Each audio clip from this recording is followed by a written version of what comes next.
Hello friends, welcome to my channel. இன்றைக்கி நம்ம சேனலில் தீபாவளி ஸ்பெஷலாக ஒரு ட்ரெடிஷ்னல் ஸ்வீட் ரெசிபி பார்க்கலாம். பாதுஷா எப்படி பண்ணுறதுன்னு பார்க்கலாம். இந்த பாதுஷா ரொம்பவே ஈஸி பண்ணுறதுக்கு.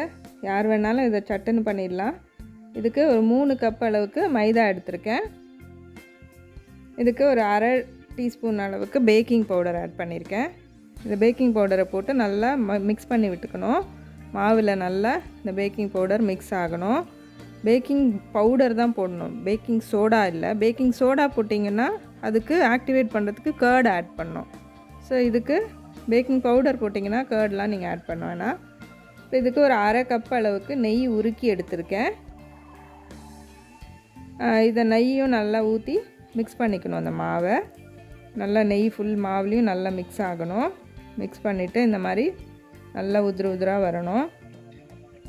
இப்படி பிடிச்சிட்டு விட்டிங்கன்னா நல்லா உதிர்க்க வரணும். இந்த அளவுக்கு ரெடியான உடனே கொஞ்சம் கொஞ்சமாக தண்ணி ஆட் பண்ணி நல்லா மிக்ஸ் பண்ணி விட்டுக்கணும். நீங்கள் பிசையக்கூடாது. சப்பாத்தி பூரி மாவெல்லாம் பிசைகிற மாதிரி பிசையக்கூடாது. ஜஸ்ட் இதை நல்லா அப்படியே சேர்த்து விட்டு நல்லா மாவெல்லாம் ஒன்றா சேர்கிற அளவுக்கு அந்த அளவுக்கு லைட்டாக தண்ணி விட்டு சேர்த்து விட்டால் போகிறோம் மாவை. நீங்கள் ரொம்ப பிசைஞ்சிங்கன்னா அழுத்தி இழுத்து பிசைஞ்சிங்கன்னா இந்த லேயர்ஸ் எல்லாம் போயிடும். ஸோ உங்களுக்கு நல்லா அந்த உள்ள லேயராக வராது. அதனால தான் இந்த மாதிரி லைட்டாக அப்படி சேர்த்து மாவை பரட்டி விடணும். இந்த அளவுக்கு எல்லாம் நல்லா ஒன்று சேர்ந்து வந்த உடனே நம்ம டவ் ரெடி ஆகிடும். பாருங்கள், இந்த மாதிரி இருந்தால் போகிறோம். இதை ஒரு 20 நிமிஷம் அளவுக்கு ஊற வச்சா போகிறோம். அதுக்குள்ளே நம்ம ஜீராவை ரெடி பண்ணிக்கலாம். ஜீராவுக்கு நீங்கள் எவ்வளோ மைதா எடுத்தீங்களோ அதே அளவுக்கு சர்க்கரை எடுத்து, இப்போ 3 கப் எடுத்துருக்கீங்கன்னா அதே 3 கப் அளவுக்கு சர்க்கரை போட்டு அதில் ஒரு 2 கப் அளவுக்கு தண்ணி ஊற்றி நல்லா இந்த மாதிரி கொதிக்க வைக்கணும். இது ஒரு கம்பி பதம் வர அளவுக்கு கொதிக்கணும்.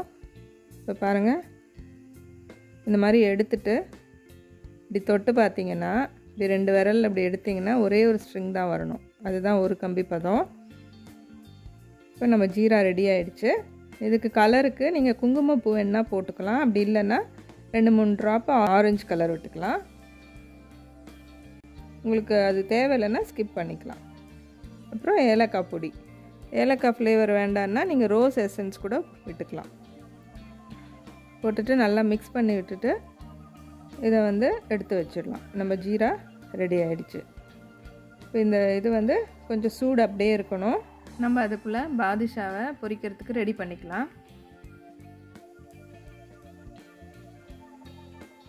நீங்கள் இந்த ஜீரா கொதிக்கிறதுக்குள்ளேயே கூட நீங்கள் இந்த பாதுஷாவை ரெடி பண்ணி வச்சுக்கலாம், உங்களுக்கு டைம் சேவ் பண்ணணுன்னா. இப்போ இந்த மாதிரி சேர்த்து இந்த மாவு பிரித்து பார்த்திங்கன்னா நல்லா அப்படியே லேயர்ஸ் அப்படியே தெரியும் உங்களுக்கு. பார்த்திங்களா, இந்த மாதிரி உள்ளெல்லாம் அப்படியே லேயர் மாதிரி வருது பார்த்திங்களா. இதுக்கு தான் இந்த மாதிரி பிசையாமல் இப்படி சேர்த்து விடணுன்றது. இப்போ இதை சின்ன உருண்டைகளாக ஃபஸ்ட்டு பிரித்து வச்சுக்கலாம். ஃபஸ்ட்டு நான் ஒரு சின்ன உருண்டை எடுத்து எப்படி பாதுஷா ஷேப் பண்ணுறதுன்னு சொல்கிறேன். இது நல்லா உள்ளங்கையில் வச்சு நல்லா உருட்டிக்கணும். நல்லா பால், ரொம்ப பர்ஃபெக்ட் பாலாக வரணுன்ட்டு இல்லை, ஓரளவுக்கு வந்தால் போகிறோம். நல்லா இந்த மாதிரி சப்பையாக தட்டிட்டு நடுவில் அமுக்கி விட்டு இந்த மாதிரி ஹோல் வர மாதிரி பண்ணிக்கணும். ஹோல் எதுக்கு போடுறதுன்னா நல்லா உள்ளெல்லாம் வெந்து வரும். நீங்கள் வெறுமனே தட்டையாக தட்டிட்டு விட்டிங்கன்னா வேகும்போது நல்லா உப்பிடும், உள்ளெல்லாம் வேகாத மாதிரி இருக்கும். ஸோ இந்த மாதிரி ஹோல் போட்டிங்கன்னா சூப்பராக நல்லா உள்ளெல்லாமும் ஜம்முன்னு வெந்திருக்கும். நம்ம அது எண்ணெயில் போட்டு பொரிக்கும் போது அந்த ஹோல் ஓரளவுக்கு மூடிட்டு, ஆனால் அது ஒரு மாதிரி ஒரு ஆப்பிள் ஷேப்பில் அழகாக தெரியும். ஸோ ஃபஸ்ட்டு இந்த உருண்டைகளெல்லாம் ஃபஸ்ட்டு பிரித்து எடுத்துக்கலாம். உங்களுக்கு எந்த சைஸில் வேணுமோ, பெரிய சைஸ் வேணும்னா பெரிய உருண்டைகளாக பண்ணிக்கணும். இப்போ நான் சின்ன உருண்டைகளாக தான் பண்ணுறேன். பாருங்கள், இது பண்ணிவிட்டு இப்போ ஷேப் பண்ணிக்கலாம். டவுனட் ஷேப்பில் பண்ணிக்கணும் எல்லாத்தையும். நீங்கள் ரொம்ப பர்ஃபெக்டாக வரலைனாலும் ஒன்றும் வரி பண்ண வேண்டாம். ஓரளவுக்கு இந்த மாதிரி வீரல் விட்ட மாதிரியெல்லாம் இருந்தாலும் பரவாயில்ல. பொரிக்கும் போது அது ஒன்றுமே ஆகாது. அதே ஷேப்புக்கு நல்லா லேயர் மாதிரி சூப்பராக தெரியும். இப்போ எல்லா உருண்டைகளையும் அதே மாதிரி ரெடி பண்ணிக்கலாம்.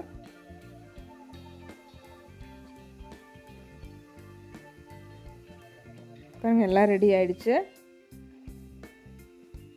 இப்போ ஒரு வாண்டியில் எண்ணெய் ஊற்றி ஹீட் பண்ணிக்கணும். ரொம்ப ஹீட் ஆகக்கூடாது. எண்ணெய் லைட்டாக சூடு ஆகும்போதே போட்டுடலாம், நம்ம பொரிச்சு எடுத்துக்கலாம். இப்போ பாருங்கள் சின்ன உருண்டை போட்டிருக்கேன், மெதுவாக தான் அது மேலே வருது. ஸோ அந்த அளவுக்கு ஹீட் இருந்தால் போகிறோம். பாருங்கள் போட்ட உடனே புரியல பார்த்தீங்களா, பபிள்ஸ் வரல. ஸோ அந்த அளவுக்கு ஹீட்டு லைட்டாக தான் இருக்கணும், லோ ஃப்ளேமில் வைக்கணும். ஸோ இப்போ இது மெதுவாக வெந்து மேலே எழும்பி வரும். அப்போ தான் உங்களுக்கு நல்லா அந்த லேயர்ஸ்லாம் சூப்பராக ஃபார்ம் ஆகி நல்லா உப்பி வரும். நான் எவ்வளோ சின்னதாக போட்டேன் பாருங்கள், எவ்வளோ சூப்பராக பெரிய சைஸாக நல்லா உப்பி வருது. ஸோ இது ரொம்ப ஹீட் ஜாஸ்தியாக ஹை ஹீட்டில் வச்சு பண்ணிங்கன்னா மேலெல்லாம் பொரிஞ்சு சீக்கிரமாக கலர் மாதிரி ப்ரௌன் ஆகிடும், உள்ளே வந்து வேகவே வேகாது. ஸோ இந்த மாதிரி ஸ்லோவாக லோ ஹீட்டில் வச்சு பொறுமையாக பொரிக்கணும். நல்லா திருப்பி திருப்பி போட்டு கொஞ்சம் இதனால மேலே வந்த பிறகு வேணால் கொஞ்சமாக ஹீட்டு ஜாஸ்தி பண்ணிக்கலாம். பண்ணிவிட்டு நல்லா இது ப்ரௌன் ஆகிற வரைக்கும் ஹீட் அப்படியே வச்சுட்டு திரும்பவும் அந்த ஹீட் லோ பண்ணிடணும். ரொம்ப எண்ணெய் காஞ்சிருச்சுன்னா நீங்கள் ஸ்டவ் ஆஃப் பண்ணிவிட்டு தான் அடுத்த ஈடு திருப்பியும் போடணும். ஸோ அந்த மாதிரி போடும்போது ஹீட் ரொம்ப கம்மியாக இருக்கணும். இதுதான் இதில் வந்து ஒரு டிப்பு. பாருங்கள் இந்த அளவு கலர் மாறினோடனே சூப்பராக பிஸ்கட் மாதிரி வந்துருக்கு பார்த்தீங்களா. இதை எடுத்து இப்போ ஜீராவில் போட்டுடலாம். ஜீராவில் போட்டு நல்லா முழுக விட்டுட்டு நல்லா ஊற விட்டுறணும். இப்போ நம்ம நெக்ஸ்ட் ஈடு போடும்போது போட்டு பொரித்து எடுக்கிற அளவுக்கு அந்த டைமுக்கு இது ஊறினா போகிறோம். இப்போ நான் அடுத்த ஈடு போட்டு பொரித்து எடுத்துக்கிறேன். இப்போ இதில் ஹீட்டை கொஞ்சம் ஜாஸ்தியாக இருக்கிறதுனால பாருங்கள் உடனே போட்ட உடனே பபிள்ஸ் வருது. இந்த மாதிரி ஹீட் ஜாஸ்தியாகவே இருக்கக்கூடாது. ஹீட்டை நீங்கள் அந்த ஜீராவில் போடுற டைமுக்கு இதை அப்படியே ஹைலே வச்சுருந்தீங்கன்னா ஹீட் ஆகிடும். ஸோ நீங்கள் ஸ்டவ் ஆஃப் பண்ணிடணும் கொஞ்சம் நேரம். இப்போ ஹீட் இறங்கிடும், அப்புறமா தான் போடணும். போட்டு நல்லா பொறுமையாக பொரிச்சு எடுக்கணும்.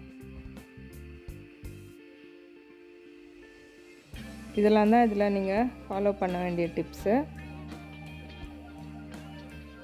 இது நல்லா செகண்ட் டைம் போடும்போது நான் ஃபஸ்ட்டு டெஸ்டிங்காக 2 போட்டேன். அடுத்த தடவைலாம் போடும்போது நீங்கள் நிறைய வடையெல்லாம் போடுற மாதிரி ஃபுல்லாக வாண்டியில் ஒரு 5-6 போட்டு நல்லா ஒன்றாவே போட்டு எடுக்கலாம். பட் போட்ட உடனே திருப்பக்கூடாது, இப்போ உடையறதுக்கு சான்சஸ் இருக்குது. அதை எழும்பி மேலே வந்து கொஞ்சம் நேரம் ஆனப்புறம் தான் நீங்கள் திருப்பியே விடணும்.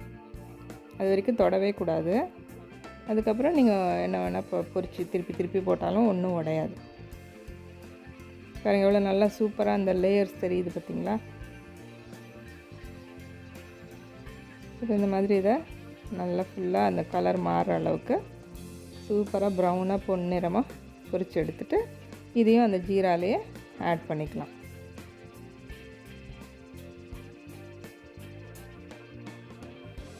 இப்போ இது ஊறிடுச்சு நல்லா, நம்ம ஃபஸ்ட் டைம் போட்டது ஊறிடுச்சு பாருங்கள். இப்போ இது அந்த ஜீரா இருத்துட்டு அதை எடுத்து பிளேட்டில் அரேஞ்ச் பண்ணிக்கலாம். இந்த மாதிரி எல்லாத்தையும் ஊற வச்சு எடுத்துக்கணும். பட் நம்ம அது எண்ணெயிலேருந்து எடுத்து அந்த ஜீராவில் போடும்போது ஜீரா கொஞ்சம் ஹாட்டாகவே இருக்கணும், அது மாத்திரம் நீங்கள் பார்த்துக்கணும். அப்புறமா இது கார்னிஷிங்க்கு நட்ஸ் எல்லாம் வச்சு பிஸ்தாவோ இல்லை பாதாமோ சின்ன சின்னதாக கட் பண்ணி இந்த மாதிரி டெக்கரேட் பண்ணிக்கலாம். இவ்வளோ ஈஸியாக முடிஞ்சிருச்சு பார்த்தீங்களா. கண்டிப்பாக இந்த தீபாவளிக்கு ட்ரை பண்ணுங்கள். இந்த தீபாவளிக்கு இந்த ஈஸியான ஸ்வீட்டை கண்டிப்பாக ட்ரை பண்ணுங்கள்.